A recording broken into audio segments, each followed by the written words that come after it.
इस न्यूज के प्रायोजक हैं अंज इंटीरियर, चांदनी चौक, सदाकतपुर, मुजफ्फरपुर।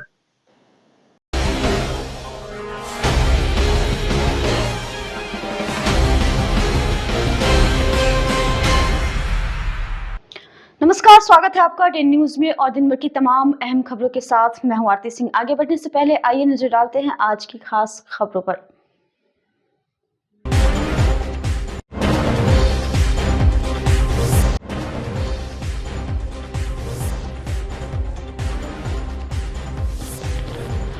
आपसी रंजिश में युवक की चाकू गोदकर हत्या, परिवार में मचा कोहराम।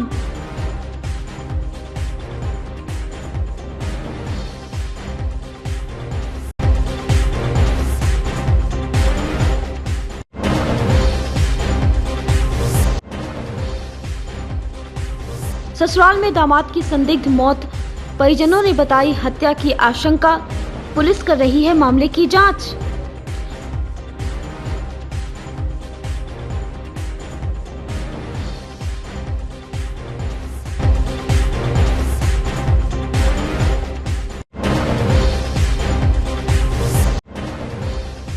और मुजफ्फरपुर में शराब कारोबारियों ने छात्र को मारी गोली, पुलिस को दी थी शराब की सूचना तो बदमाशों ने बनाया निशाना।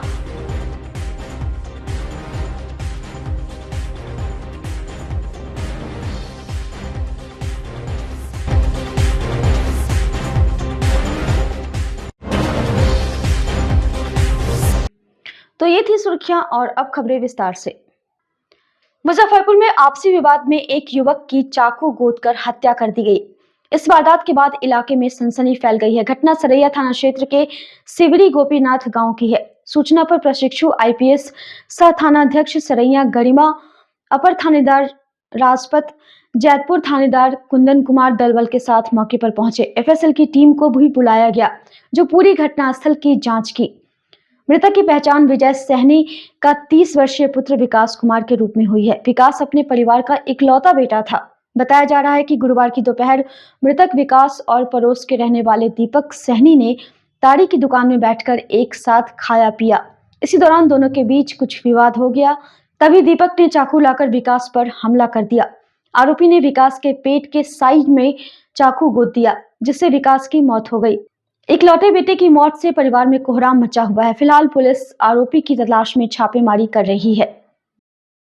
गया था घूमने तो वही रास्ते में बोलचाल हुआ था, बोलचाल हुआ तो उसके बाद में ही चला आया घरे, चला आया तो उसके बाद में वो आया वहाँ से चाकू वाकू खरीद के। हम लोगों को पता कौन था वो? कौन है? कला सनी का बेटा है, उसका नाम हमको पता नहीं। ठीक है, आया ना तो इसको बोला क्या थी कि तुम दूरा पर बुलाया था, हम आए हैं, बता क्या करेगा। तो कहला क्या थी कि अभी जाओ, तुम हमारे भाई से आएगा ना तब फरियाएंगे। तो वो इसको हाथ पकड़ के ले गया कि चलो तुम फरियाओ। थोड़ी दूर दूरा के बगल में नहर है, वही नहर पर ले गया। इसको धक्का दे दिया ना, से नहरवा में गिर गया। जब उठे की कोशिश किया ना, फिर दोबारा ढकेला से जब मारा ना, से पटकोनिए गिरा चीते होके। ठीक है, गिर गया, बस पंजरा में इसको चाकू मार के चाकू मारा है। कब की घटना है ये? 10 बजे की घटना है, आज की 10 बजे की। और कहाँ ये घटना किस जगह घटित हुआ है? नहर पर हुआ है। कौन गांव? सिवड़ी बहिलवाड़ा। सिवड़ी बहिलवाड़ा में। और वो मार करके कहाँ भाग गया हुआ? भाग गया, उसका माल लेके भाग गया। तो ये भी वहीं पे डेथ कर गया कि यहाँ लाने पर? हॉस्पिटल में हुआ। शादी हो गया है, 2 कुमार है, इसके पास 2 लड़की है, 1 लड़का है। इसका शादी हुआ है तो 2 लड़की और 1 लड़का भी है। और इसकी मेरे पर 10 बजे के करीब में किए थे हमको घर पर। तो बोले सबको देवर कहाँ थे?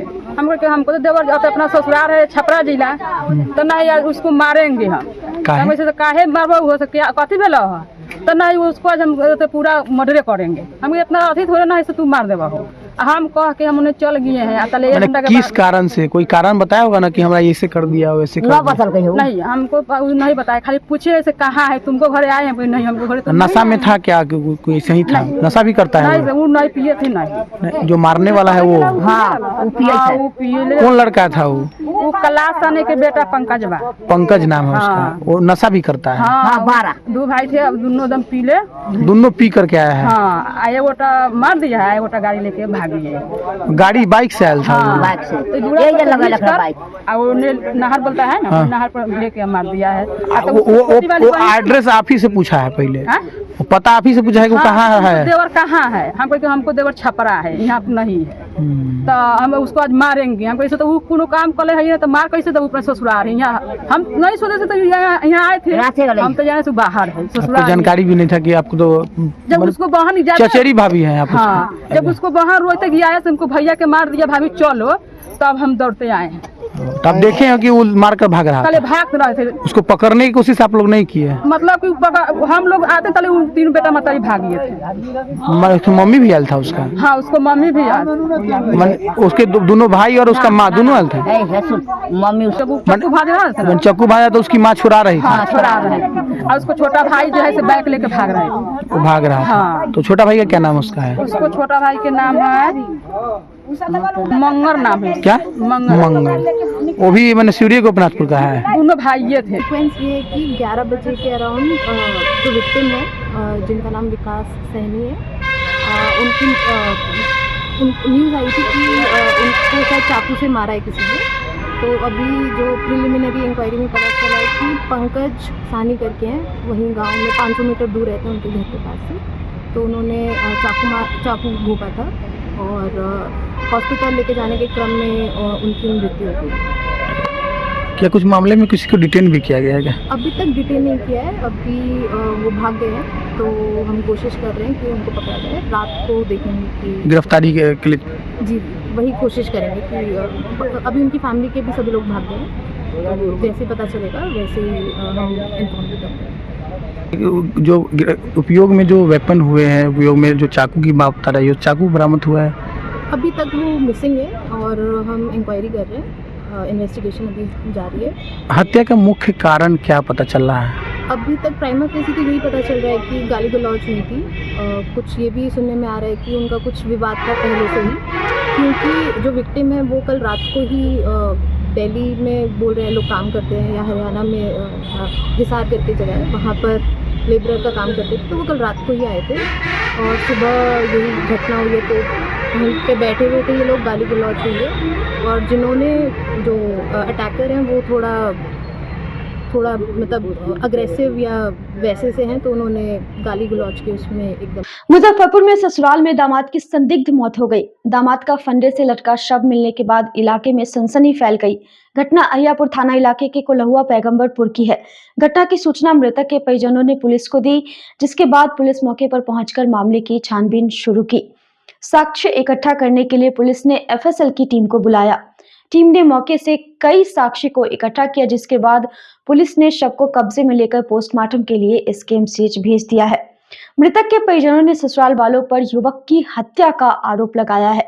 मृतक की पहचान 30 वर्षीय उमेश शाह के रूप में हुई है। उसकी शादी बगैर परिवार की मर्जी से लगभग 6 साल पहले मंदिर में हुई थी। मृतक की बहन रेणु देवी ने बताया कि मृतक के ससुर एवं साला से विवाद हुआ था, जिस कारण से उन लोगों ने हत्या कर शव को टांग दिया है। उसने बताया कि मृतक की पत्नी का अवैध संबंध किसी और से था, जिसका विरोध मृतक कर रहा था। अहियापुर थानेदार रोहन कुमार ने बताया कि मामले की जांच की जा रही है। मृतक के परिजनों की तरफ से जो भी आवेदन मिलेगा उस पर कार्रवाई की जाएगी। कितना मिली है आपके भाई के? वो दोनों मियाँ बीवी में झगड़ा करे, लड़की गलत थी, पहले से दूसरा लड़का से बतिया रही थी। उसको माने धीराया, देखा लड़का तो धीराया कि हाँ गलत सलत नहीं करो, अपना में हम शादीशुदा हो गए, अब सब गलत सलत नहीं करना है। तो लड़की बोला है कि हाँ ऐसा बोलबे ना तो हम अपना भाई के बुला के मार के टंगवा। और रात में की किया 10 बजे रात में हमको बुलाने गया। जब उसको भाई से आया था तो हमको बुलाने गया, तो हम आए तो सब यहाँ पर था। तो हम बोले कि सब गलत हो रहा है, तो अपना बहन के भी समझाइए, बहनों की भी समझाइए, दोनों घर समझा के अपना सलट लीजिए। तो सवेरे देखा जाएगा, आएंगे तो समझा बुझा देंगे। तो हम लोग जाते हैं हम सवेरे पर उठा, इसको ससुर यहाँ से 8 बजे में गया मेरा रूम पर आया था कि तुम्हारे भाई डेट कर गया। मेरा भाई कैसे डेट कर गया? सुबह 10 बजे मेरा भाई जिंदा था, ये डेट कैसे कर गया?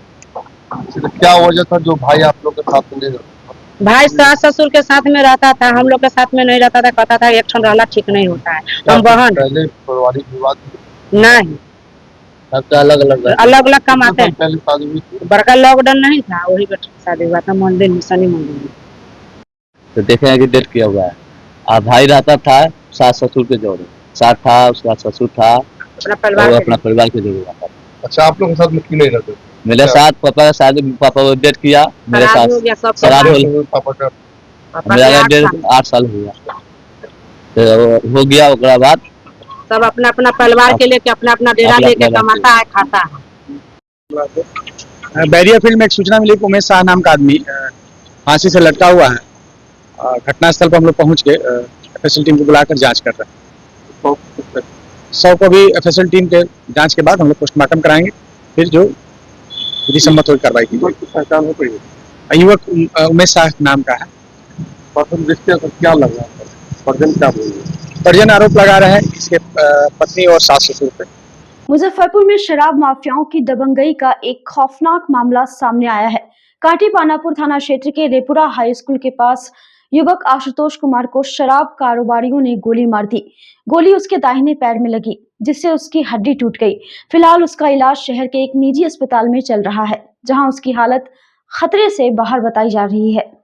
घायल छात्र आशुतोष ने बताया कि उसने कुछ दिन पहले गांव में चल रहे शराब के अवैध कारोबार की जानकारी पुलिस को दी थी। इसके बाद पुलिस ने छापेमारी कर शराब जब्त किया था। इसी से नाराज होकर शराब माफियाओं ने बुधवार रात उसे निशाना बनाया। रात करीब 11 बजे जब आशुतोष अपने दोस्त के परिजन से अस्पताल में मिलने जा रहा था, तभी 2 बाइक पर सवार 4 अपराधियों ने उसे घेर लिया और फायरिंग कर दी।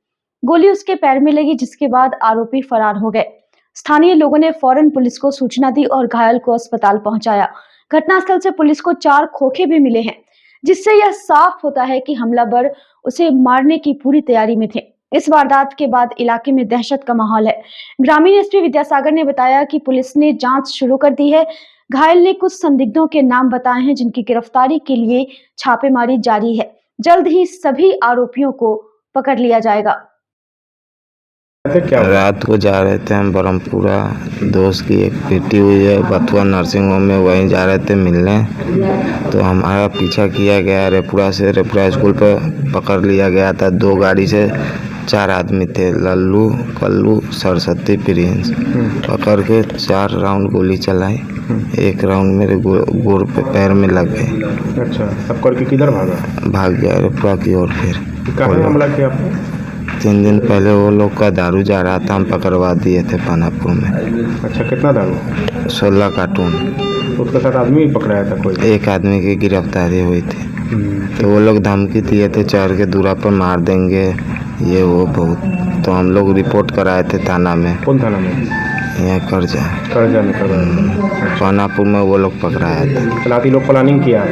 प्लानिंग बहुत दिन से ये लोग कर रहे थे, इसे मारेंगे इसको। अब क्या करना था? रात में गोली चला दिया? चला दिया। मतलब क्या प्लानिंग था ये लोग का? मारने का प्लानिंग था।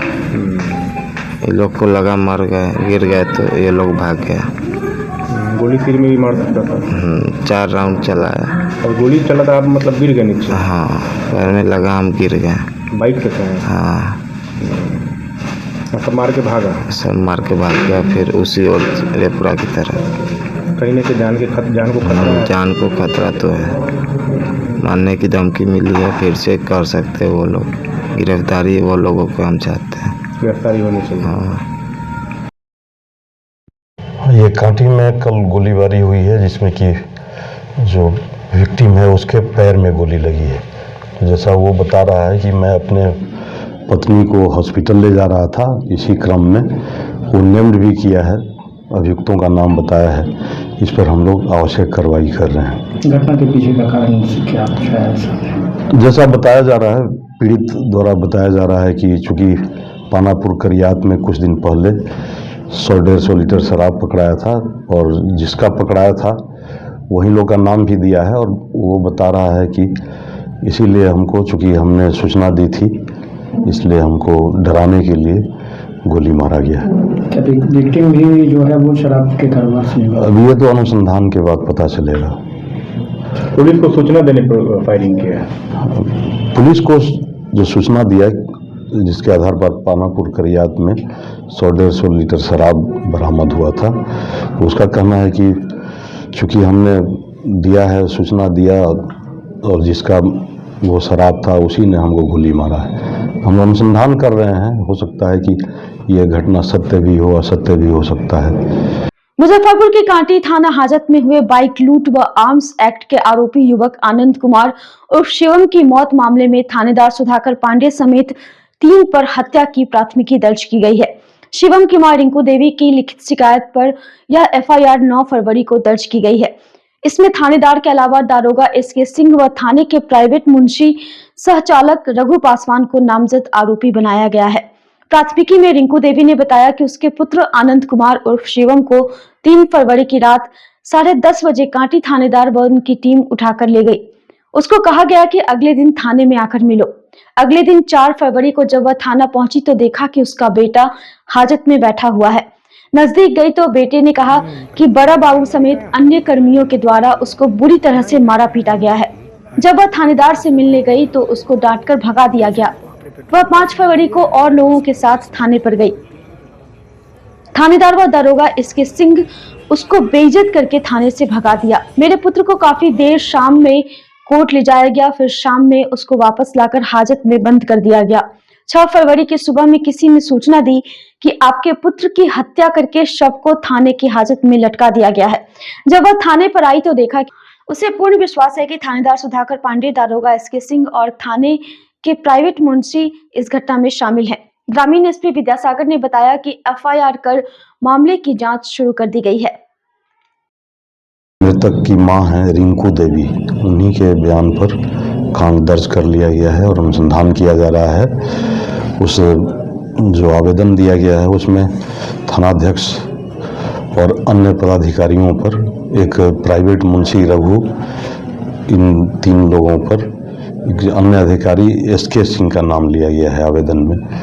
और जो मां है उसका कहना है कि जब हम थाने पर गए थे तो इन लोगों ने हमको डांट फटकार के भगा दिया था।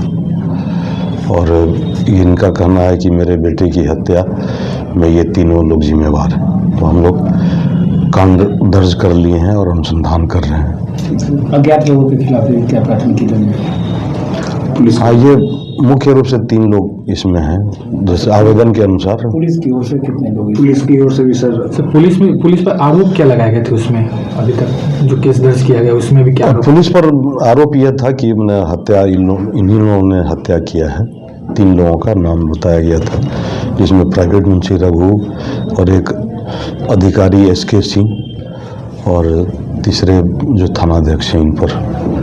पुलिस की तरफ से सर केस? पुलिस की तरफ से भी किया गया है, क्योंकि घटना के बाद से उग्र भीड़ द्वारा तोड़फोड़ किया गया था, तो उसके आधार पर भी एक प्राथमिकी दर्ज की गई। सर नामजद कितने प्राथमिकी कितने किए गए हैं? नामजद काफ़ी लोगों पर है, अब क्लियर नहीं किया जा सकता है। वो जो सीसीटीवी फुटेज था और वीडियो था, उसी के आधार पर लोगों की पहचान करके प्राथमिकी दर्ज की गई। देश दुनिया के साथ मुजफ्फरपुर में भी शब बारात के मौके पर पूरी रात कब्रिस्तानों में जबरदस्त भीड़ दिखी। मुसलमानों ने अपने पूर्वजों के कब्र पर जाकर उनके लिए मगफिरत की दुआ की। शहर से लेकर ग्रामीण क्षेत्रों के सभी कब्रिस्तान एवं दरगाह को रंग बिरंगे लाइटों से सजाया गया। शाम मगरिब के बाद से ही मुस्लिम भाइयों का कब्रिस्तान पहुंचने का सिलसिला जो शुरू हुआ वह सुबह फजर तक चलता रहा। शहर के मालीघाट कब्रिस्तान, गोला रोड, रामबाग, पंखाटोली, अघोरिया बाजार, सातपुरा, ब्रह्मपुरा, दामोदरपुर समेत सभी कब्रिस्तानों में रात भर मुस्लिम समुदाय के लोगों ने पहुंचकर दुआए मगफिरत की।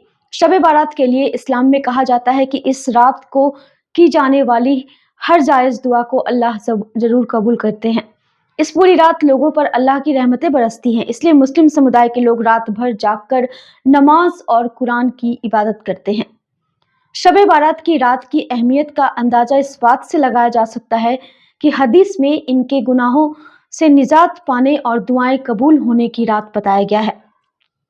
इस रात को अल्लाह अपने बंदों की दुआएं सुनता है, उनकी तकदीर लिखता है और जो सच्चे दिल से तौबा करते हैं उनकी गुनाह माफ की जाती है। शब बारात साल के शाबानुल मुअज़्ज़म की एक रात कहलाती है, जिसको शब बारात कहते हैं। वो शाबानुल मुअज़्ज़म की 15वीं शब कहलाती है और ये शब शब बारात इसलिए कहलाती है, शब बारात को शब बारात इसलिए कहते हैं कि ये छुटकारे की रात है। इस रात के अंदर अल्लाह तबारक व तआला तमाम रूहों को उस रूहों से अज़ाब हटा लेते हैं और तमाम इंसानों के आज की रात अल्लाह तबारक व तआला मग़फ़िरत फरमा देते हैं। इसलिए आज की जो रात है बहुत मोहतरम बिशान रात है और साल में ये एक बार आती है। 5 रातों में से एक रात ये है जिसमें आका अलैहिस्सलातु वस्सलाम ने फरमाया कि 5 रातें ऐसी हैं साल के अंदर जिसके अंदर इंसान की मग़फ़िरत हो जाती है। उसमें से एक रात 8 ज़िलहिज्जा की रात है, दूसरी रात 9 ज़िलहिज्जा की रात है, तीसरी 10 ज़िलहिज्जा की रात है और चौथी ईद की रात है और 5वीं ये शाबानुल मुअज़्ज़म की 15वीं शब है कि इसके अंदर मग़फ़िरत का वादा है।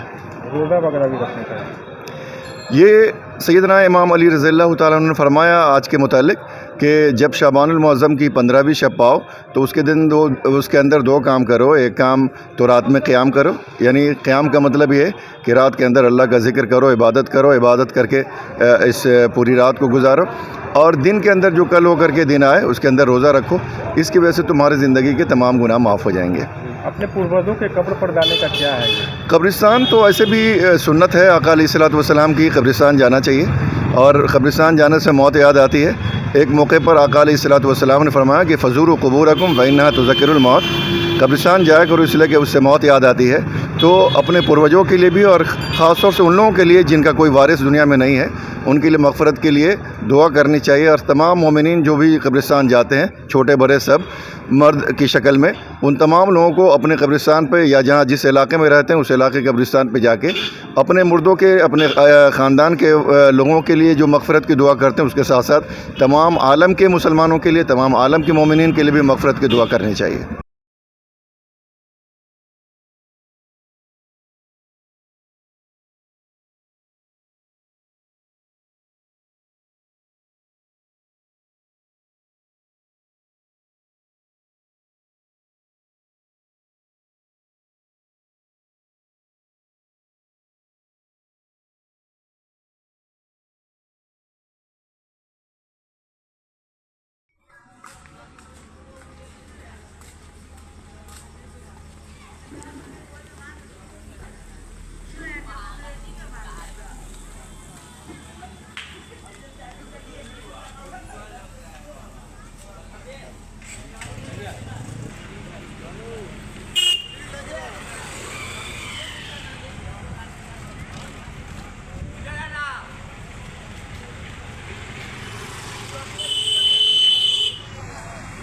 मुजफ्फरपुर में गुरुवार को अतिक्रमणकारियों पर प्रशासन का बुलडोजर चला। 0 माइल चौक से लेकर SKMCH तक सड़क किनारे कब्जा जमाए लोगों पर बुलडोजर चलाकर खाली कराया गया। अतिक्रमण के कारण आवागमन में काफ़ी परेशानी होती थी। इसके अलावा मरीज को अस्पताल जाने में भी कठिनाई का सामना करना पड़ता था। अस्पताल में आए मरीज के परिजनों को गाड़ी खड़ी करने की भी व्यवस्था नहीं थी। SDO पूर्वी के नेतृत्व में एक टीम का गठन कर सड़क किनारे से अतिक्रमणकारियों को खाली कराया गया। हालांकि अतिक्रमण खाली कराने गए टीम को स्थानीय लोगों का विरोध झेलना पड़ा। अतिक्रमणकारी जगह खाली करने के लिए तैयार नहीं थे। इस दौरान पुलिस को हल्का बल प्रयोग करना पड़ा। काफ़ी शक्ति के बाद अतिक्रमणकारी मानने के लिए तैयार हुए। बुलडोजर को देख कुछ लोगों ने अपने से ही अतिक्रमण खाली करने लगे, लेकिन जो लोग प्रशासन के निर्देश को नहीं माने उन पर बुलडोजर चलाया गया। SDO पूर्वी अमित कुमार ने बताया कि अतिक्रमण को लेकर 0 माइल और SKMCH से काफ़ी शिकायत मिल रही थी। हर 15 दिन पर इस तरह का अभियान चलाया जाएगा। इससे कहीं भी अस्थायी रूप से अतिक्रमण नहीं होगा। 0 माइल और SKMCH के आसपास काफ़ी शिकायतें प्राप्त हो रही थी कि अतिक्रमण की वजह से लोगों को आना जाना में काफ़ी तकलीफ़ों का सामना करना पड़ रहा और साथ ही जैसे SKMCH के पास ये भी था कि वहाँ पे जो वाहन आ रहा था उसको पार्किंग की सुविधा नहीं मिल पा रही थी। तो उसको लेकर के हम लोग एक अभियान चलाए हैं जिसमें आज अतिक्रमण को हटाया गया और हम लोगों ने अभी किया है कि अब प्रत्येक 15 दिन पे हम लोग लगातार इसको करेंगे ताकि जहाँ भी इस तरह का अतिक्रमण हो उसको हम लोग खाली कराएं। बुलडोजर वगैरह भी लेके गए थे सर, पूरा था कि जिस तरह का भी जो भी अस्थाई अतिक्रमण है उसको हटाना है। जैसे कभी कभी होता है कि लोग बंद करके चले जाते हैं, वो हट नहीं पाता है, तो इसके लिए हम लोग सारी तैयारियां के साथ वहाँ गए थे। जो फिर दोबारा आ जाते हैं उनके लिए क्या फिर करना? फिर दोबारा तो अस्थाई है तो उनको फिर से हटाया जाएगा। इसी के लिए तो हम लोग रूटीन में लाएंगे कि प्रत्येक 15 दिन में हम लोग कार्रवाई करते रहें। एक लोगों में मैसेज चला जाएगा कि अब जब भी यहाँ हम लोग अतिक्रमण करेंगे तो उसको हटाना पड़ेगा, तो आगे से फिर खाली रहने लगेगा। खबरें अभी और भी हैं, पर फिलहाल वक्त हो चला है एक छोटे से ब्रेक का। तो फिर बने रहिए हमारे साथ और देखते रहिए 10 न्यूज। अगर आप भी चाहते हैं अपने घर को सपनों का घर बनाना और किफायती दर में, तो आइए अंज इंटीरियर में, जो कि आपको दे रहा है एक सुनहरा मौका, जिससे आप अपने घर को सपनों का घर बना सकते हैं। हमारी सुविधाओं का लाभ आप घर बैठे पूरे भारत में कहीं भी ले सकते हैं। हमारे यहाँ कंसुलेशन में planning, 2D drawing, designing, material selection, execution और साइट विजिट में रिनोवेशन, 3D डिजाइन समेत सभी प्रकार के डिजाइन आप किफायती दरों में करवा सकते हैं। हमारा पता है अंज इंटीरियर, चांदनी चौक से सदातपुर रोड स्थित C8 शॉपी के फर्स्ट फ्लोर पर, मुजफ्फरपुर। हमारा फोन नंबर है 9263237503। ऑल ओवर एक्चुअली बेसिकली हमारा जो ये डिज़ाइन का काम है, तो ऑल ओवर हम लोग इंडिया टारगेट करते हैं। हमारे पास गुवाहाटी के भी प्रोजेक्ट्स है, वडोदरा के भी प्रोजेक्ट्स है, वी आर वर्किंग, मुजफ्फरपुर का भी प्रोजेक्ट्स चल रहा है।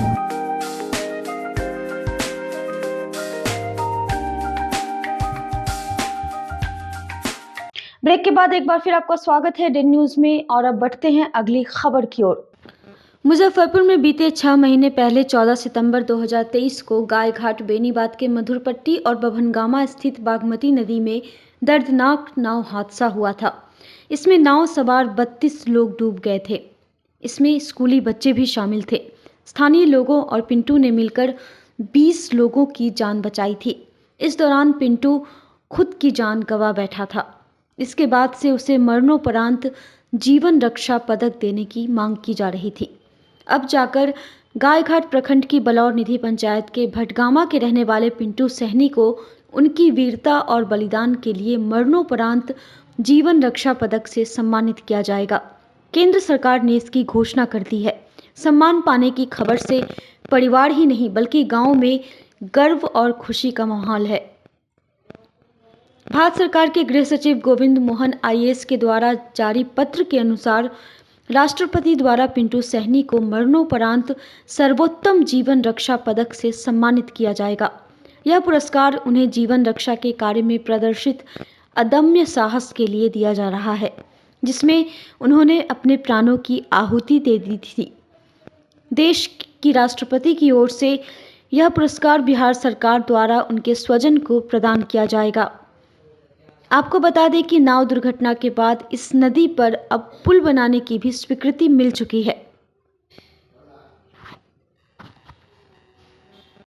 जब शहादत हुए थे तो बहुत ज़्यादा गम था। जिस दिन से सुने हैं और देखे हैं पत्रकार से और मीडिया से और पेपर में कि उनको पिंटू सहनी को राष्ट्रपति पुरस्कार मिलने जा रहा है, उस दिन से बहुत समाज के लोग और हम भी और पूरे पंचायत के लोग बहुत ज़्यादा खुशी में हैं कि उसने जो किया है, आज जो सम्मान उन्हें मिल रहा है, बहुत ज़्यादा खुशी का माहौल बना हुआ है।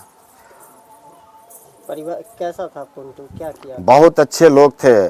15 से 20 आदमी को जान बचाकर अपना शहादत वह दे दिए।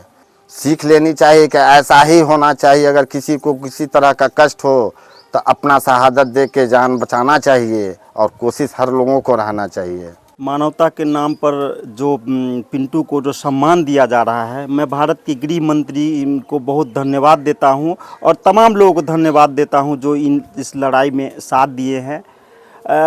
पिंटू वह लड़का था कि जो जब नाव दुर्घटना हुआ था, मैं खुद उस जगह पे पहुंचा था और मैंने देखा है कि वह जो है सो जान बचाने के लिए कूद गया। मैं उसका चश्मदीद हूँ। मेरा एक भतीजा वीडियो बनाया था जो पूरा दुनिया में वायरल हुआ था। ये पिंटू का जो शहादत है इस इलाके में चर्चा का विषय है।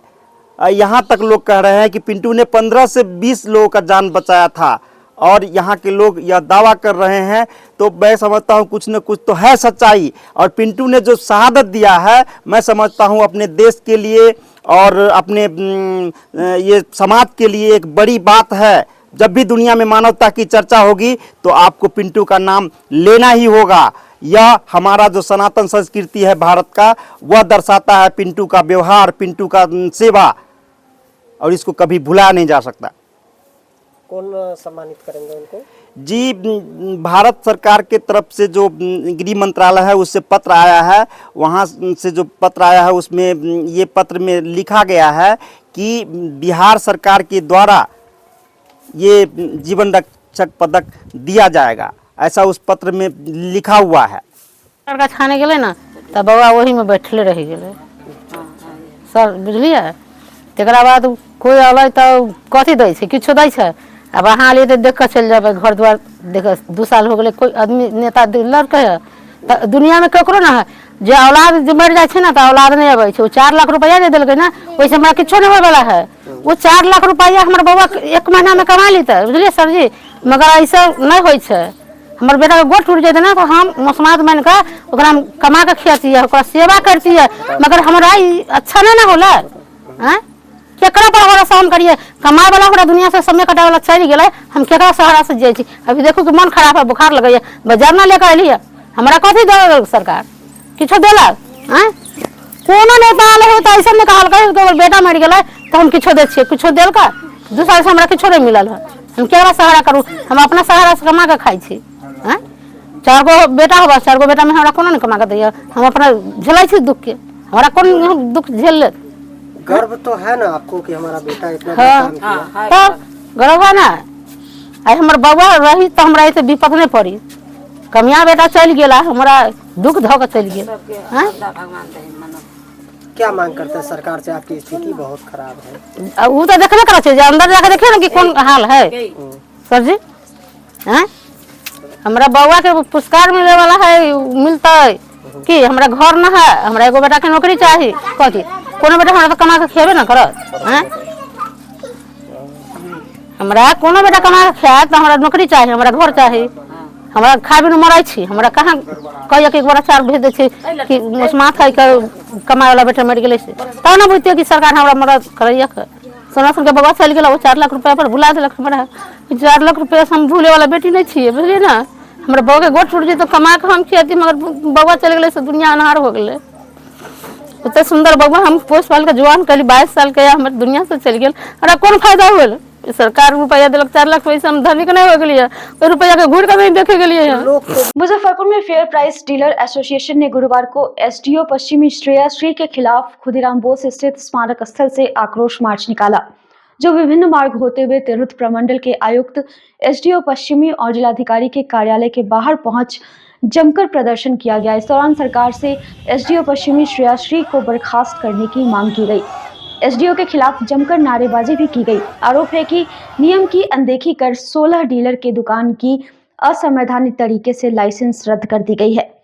पीड़ित डीलर के दुकान की लाइसेंस वापस नहीं की जाती है तो सभी 16 डीलर आत्मदाह करेंगे। फेयर प्राइस डीलर एसोसिएशन के जिला महासचिव देवन रजक ने बताया कि अनशन पर बैठे अंबिका यादव से सरकार बातचीत करे। इसके अलावा जिले में जिन 16 दुकानदारों की लाइसेंस रद्द कर दी गई है उसे पुनः बहाल किया जाए। दुकानदार शांतिपूर्ण तरीके से धरना प्रदर्शन कर रहे थे और एसडीओ पश्चिमी ने उन्हें बिना नोटिस जारी किए उनके दुकान की लाइसेंस रद्द कर दी।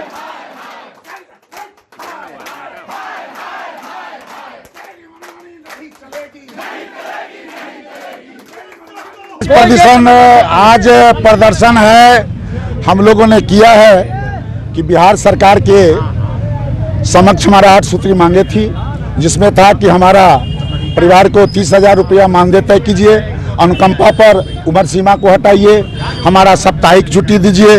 इसके अलावा LIC था और इसके अलावा हमारे जो नॉमिनी थे उनके नाम पर ट्रांसफ़र करना था उसको।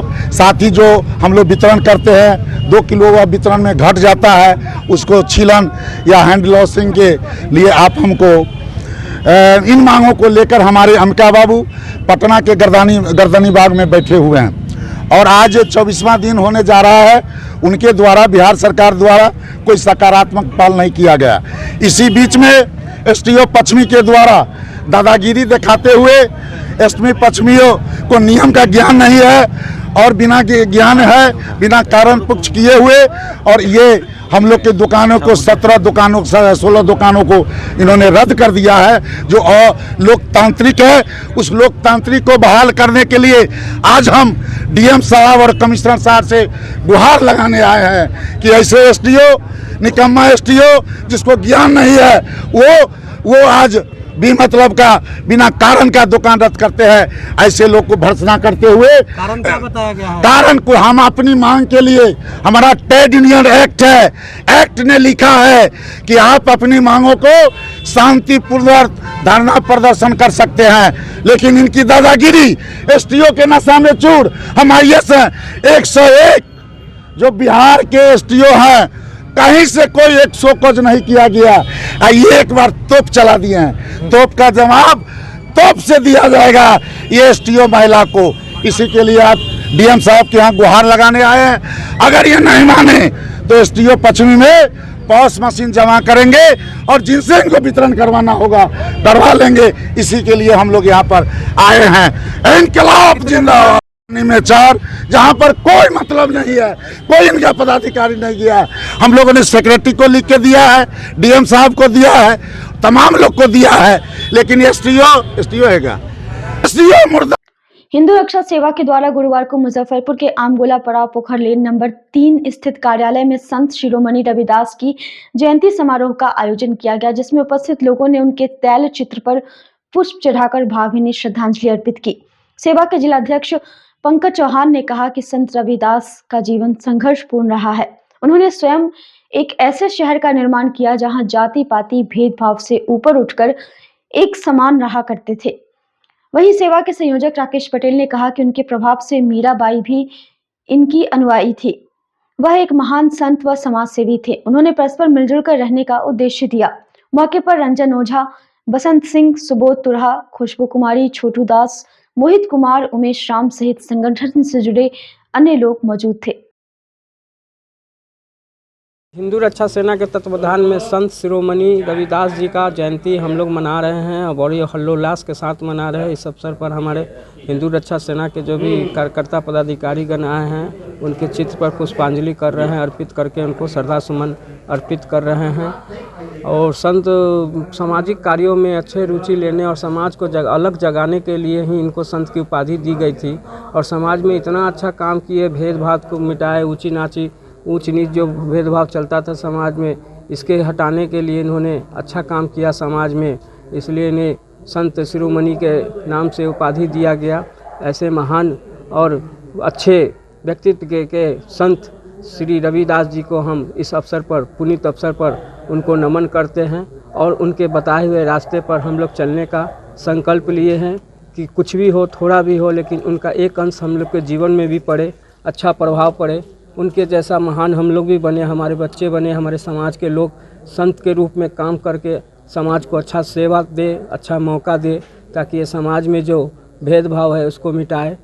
इन्हीं बात के साथ राकेश पटेल, संयोजक हिंदू रक्षा सेना, और पंकज चौहान जी, रंजन जी, सब लोग इस टीम में आज आए हैं। इन लोग श्रद्धा सुमन किए हैं, इन लोग का भी बहुत बहुत है। महाकाल सेवा दल की 10वीं स्थापना दिवस के 2 दिवसीय कार्यक्रम के तहत दूसरे दिन बाबा गरीबनाथ का फूलों से महाश्रृंगार किया गया। तत्पश्चात 56 प्रकार के पकवान से भोग लगाया गया। इससे पहले गरीबनाथ धाम के महंत अभिषेक पाठक एवं पंडित आशुतोष पाठक ने विधि पूर्वक मंत्रोच्चारण कर बाबा गरीबनाथ का दूध, दही, घी, मध और शक्कर से जलाभिषेक कर महाश्रृंगार किया। इस दौरान पूरा मंदिर परिसर हर हर महादेव के जयकारों से भक्तिमय हो गया। आरती के दौरान एमएलसी बंशीधर बिजवासी, दल के अध्यक्ष आकाश चौधरी, मुख्य संरक्षक अरविंद सिंह, रमेश रत्नाकर, नथनी महतो, अजीत पटेल, प्रकाश चौहान, मीडिया प्रभारी रौनक चौधरी सहित दल के सदस्यों के साथ काफी संख्या में श्रद्धालुगण मौजूद थे।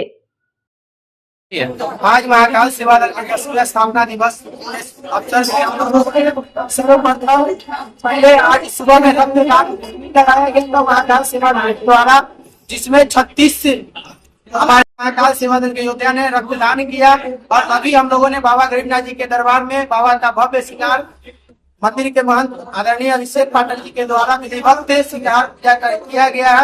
आज महाकाल सेवा दल के 10वें स्थापना दिवस है। दरअसल पुणे पर महाकाल सेवा दल के तमाम सदस्य पदाधिकारियों का सहयोग हर समय हर क्षण मिलते रहता है, इसीलिए महाकाल सेवा दल के तमाम सदस्य पदाधिकारियों को दिल से धन्यवाद। इसी तरह मानव सेवा और धर्म सेवा के प्रति तत्पर रहने वाला शहर मुजफ्फरपुर नहीं पूरे बिहार का गौरव महाकाल सेवा दल का 10वां स्थापना दिवस है। उसी के शुभ अवसर पे बाबा गरीबनाथ जी का महाश्रृंगार आरती कराया गया है। और महाकाल सेवा दल किसी भी प्रकार का आपदा हो, विपदा हो, कुछ भी हो, उसमें तत्पर रहता है महाकाल सेवा दल हर चीज में।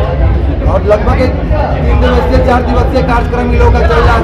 स्थापना दिवस को लेकर आज सुबह रक्तदान किया गया है, बाबा का महाश्रृंगार आरती हुआ है, कल बच्चों में टोपी कलम वितरण किया गया है, उसके बाद पौधारोपण का भी कार्यक्रम किया गया, विभिन्न प्रकार का बहुत ही कार्यक्रम किया गया है। और बाबा गरीबनाथ का कृपा समस्त सदस्य और पदाधिकारी के बना रहे, यही कामना मेरा बहुत बाबा गरीबनाथ था। खेलोगे कूदोगे बनोगे खराब, पढ़ोगे लिखोगे बनोगे नवाब। बदलते वक्त के साथ इस कथनी ने भी अपनी छवि बदल ली है। खेल मानसिक और शारीरिक के साथ सामाजिक विकास के लिए महत्वपूर्ण है। किसी भी शिक्षण संस्थान का वार्षिकोत्सव हो, उसमें खेल कूद प्रतियोगिता का होना अनिवार्य है। शिक्षकों की माने तो बच्चों में सर्वांगीण विकास के लिए पढ़ाई लिखाई के साथ साथ मनोरंजन और खेल कूद भी ज़रूरी है।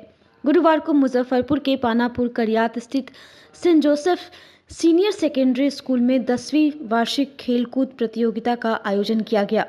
13 और 14 फरवरी तक चलने वाले प्रतियोगिता के पहले दिन पधारे मुख्य अतिथि एसडीओ पश्चिमी श्रेयाश्री, विशिष्ट अतिथि डीएसपी पश्चिम अभिषेक आनंद, स्थानीय जनप्रतिनिधि के साथ विद्यालय के पूर्व छात्र doctor Kalyani, MBBS internship doctor Shahnawaz, Axis bank के manager Swati, associate manager Avinash Kumar, professor Sumit Kumar को स्कूल के डायरेक्टर प्रमोद कुमार और प्राचार्य सुबोध कुमार ने बुके, प्रशस्ति चिन्ह एवं अंग वस्त्र प्रदान कर स्वागत किया।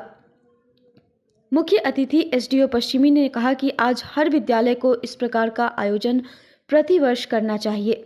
उद्घाटन समारोह और सांस्कृतिक कार्यक्रम के बाद विभिन्न खेल प्रतियोगिता का शुभारंभ हुआ। नन्हे मुन्ने बालक बालिका उत्साह से सराबोर होकर विजेता बनने के लिए एक दूसरे से आगे निकल जाने को आतुर हो रहे थे। उत्साहित एवं मोहित अभिभावकगण, शिक्षक शिक्षिका वृंद तालियां बजाकर हौसला बढ़ा रहे थे। मौके पर कई गणमान्य सहित सभी शिक्षक एवं कर्मचारियों के साथ छात्र छात्राएं और उनके अभिभावक भी मौजूद थे। आज सेंट जोसेफ्स के एनुअल स्पोर्ट्स मीट में मुझे चीफ गेस्ट बन के आने का मौका मिला। मेरा सभी छात्रों को शुभकामनाएं हैं कि 2 दिवसीय इनका स्पोर्ट्स मीट है, इसमें अच्छे से प्रतिभागी बने और मेडल्स जीते, ट्रॉफीज जीते। और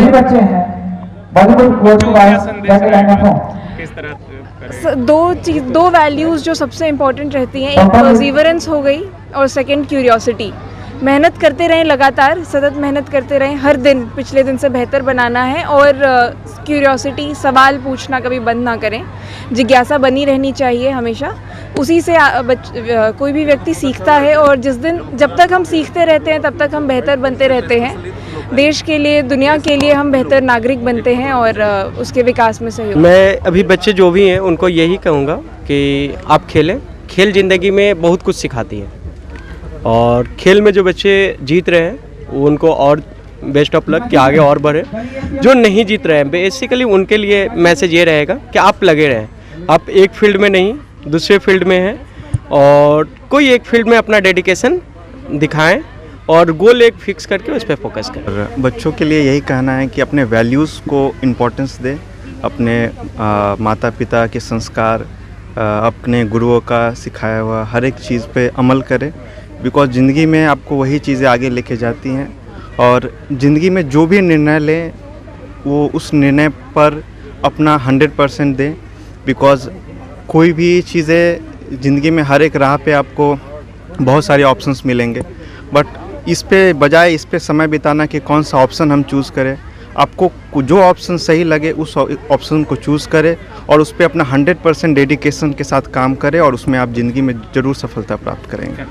मैं मैक्सिलोफेशियल सर्जन हूँ और मैं इसी स्कूल से अपना मतलब बचपन बीता है। मैं क्लास 2 से पढ़ी हूँ, तो मुझे बहुत अच्छा लग रहा है अभी यहाँ आकर as a guest of honour बन के। मुझे बहुत अच्छा लग रहा है। बच्चों को क्या संदेश रहेगा? बच्चों का संदेश यही है, जो करना चाहते हैं, कोई भी चीज़ नामुमकिन नहीं। अगर कोई तुम्हें कहता है impossible, if in fact impossible is a word says I am possible, अगर आप उसको स्पेल करके समझेंगे तो इट्स मेरा मानना है जो बनना है आप बन सकते हैं। बस फोकस, डिटर्मिनेशन, और कोई शॉर्टकट नहीं होता है बनने के लिए, आपको मेहनत करनी ही होगी। हर वर्ष की भांति इस बार भी हमारे विद्यालय में वार्षिक खेलकूद का आयोजन किया गया है। मेरे पूरे विद्यालय में 4 हाउस है, red house, green house, blue और येलो हाउस।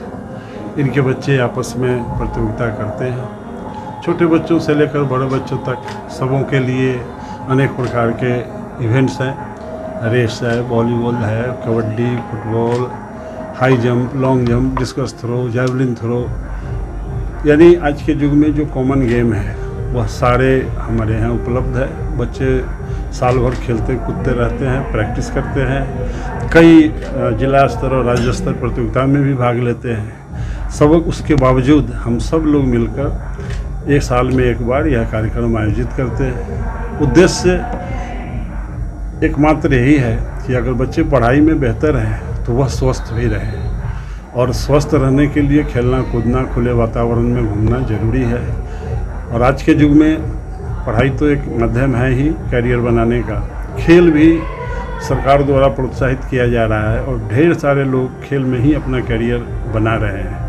बच्चे यह देखकर उनमें यह भावना आती है कि मैं तो पढ़ता तो हूँ ही, हो सकता है शायद मैं भी किसी खेल में भाग लेकर राज्य स्तर, राष्ट्र स्तर, विश्व स्तर पर नाम कमा सकूँ, अपने समाज, अपने माता पिता को गौरवान्वित कर सकूँ। इन्हीं भावनाओं के साथ सारे बच्चे आज 13 तारीख और कल 14 तारीख लगातार 2 दिन प्रतियोगिता में भाग लेंगे। उनका पुरस्कार वितरण समारोह उनको प्रोत्साहित करने के लिए करते हैं। इसी क्रम में कल्चरल प्रोग्राम भी है, जिसके लिए शहर के गणमान्य व्यक्ति जज करते हैं और उनके आधार पर आर्ट एंड कल्चर वालों का भी प्रथम द्वितीय ट्रॉफी देकर हम सम्मानित करते हैं। आज कार्यक्रम का शुभारंभ है और इस अवसर पर मुख्य अतिथि के रूप में श्रीमती श्रेया श्री जी, जो यहाँ की SDM वेस्ट है, उनको बुलाया गया था। उन्होंने बच्चों को संबोधित किया, कार्यक्रम का शुरुआत कराया, फ्लैग होस्टिंग से लेकर लाइटनिंग तक ओथ दिलवाया और उसके साथ हमारा खेल शुरू हो गया। यह कल तक चलेगा और जो परिणाम है रोज़ व रोज़ हम घोषित करते रहेंगे। मुख्य जो ग्रुप की प्रतियोगिताएं हैं उनका हम कल परिणाम घोषित करेंगे। यहाँ यह देखने वाली बात है कि खेल तो विद्यालय में हो रहा है, लेकिन उत्साहित पूरा वातावरण, आसपास के लोग, गांव, समाज, शहर के लोग इसका आनंद लेने के लिए आए हुए हैं और सभी बच्चे अपने अभिभावक, अपने शिक्षक के साथ बड़ी ही मनोयोग और हंसी खुशी से ये 2 दिन का वक्त गुजारने। आज की खबरों में बस इतना ही। कल फिर मिलेंगे कुछ नई खबरों के साथ। तब तक के लिए हमारी न्यूज टीम को दीजिए इजाजत। नमस्कार। अगर आप भी चाहते हैं अपने घर को सपनों का घर बनाना और किफायती दर में, तो आइए अंज इंटीरियर में, जो कि आपको दे रहा है एक सुनहरा मौका, जिससे आप अपने घर को सपनों का घर बना सकते हैं। हमारी सुविधाओं का लाभ आप घर बैठे पूरे भारत में कहीं भी ले सकते हैं। हमारे यहाँ कंसुलेशन में planning, 2D drawing, designing, material selection, execution और साइट विजिट में रिनोवेशन, 3D डिजाइन समेत सभी प्रकार के डिजाइन आप किफायती दरों में करवा सकते हैं। हमारा पता है अंज इंटीरियर, चांदनी चौक से सदातपुर रोड स्थित C8 शॉपी के फर्स्ट फ्लोर पर, मुजफ्फरपुर। हमारा फोन नंबर है 9263237503। ऑल ओवर एक्चुअली बेसिकली हमारा जो ये डिज़ाइन का काम है, तो ऑल ओवर हम लोग इंडिया टारगेट करते हैं। हमारे पास गुवाहाटी के भी प्रोजेक्ट्स है, वडोदरा के भी प्रोजेक्ट्स है, वी आर वर्किंग, मुजफ्फरपुर का भी प्रोजेक्ट्स चल रहा है।